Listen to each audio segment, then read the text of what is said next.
Ya misalnya kalau dari Mas Radit ancaman berupa seorang istri misalnya tadi ya. Enggak itu contoh.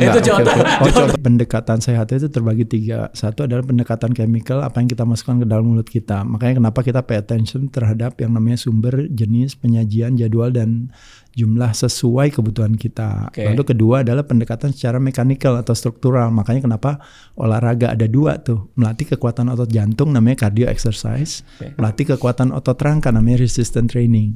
Dan yang ketiga adalah pendekatan secara emosional. Yaitu kalau kita berbicara ternyata gerakan nafas kita itu adalah gerakan pikiran kita. Dan gerakan pikiran kita juga ternyata gerakan nafas kita. Nah, ketika nafas kita lebih panjang, lebih dalam dan panjang, kita mengaktifasi yang namanya relax response. Itu yang disebut namanya parasympathetic nervous system. Makanya kenapa badan tumbuh dan kembang. Makanya kenapa kita bisa mendigest, kita terjadinya healing, recovery, regenerasi dan sebagainya. Tapi pada saat dimana kita nafasnya pendek dan cepat gitu, karena opsi cara pandang kita kan tadi biasanya, makanya kalau kita lagi kesel lagi marah kan nafasnya pendek dan cepat kan.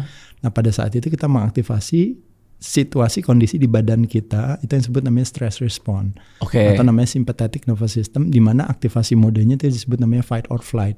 Makanya ketika badan berproteksi karena ada satu ancaman bisa macam-macam tadi ya, misalnya kalau dari Mas Radit ancaman berupa seorang istri misalnya tadi ya. Enggak itu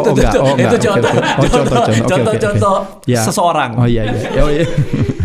Jadi ancaman bisa berupa pekerjaan kita, ancaman bisa berupa mungkin keuangan kita, ancaman bisa berupa apa saja ya, termasuk kemacetan dan sebagainya.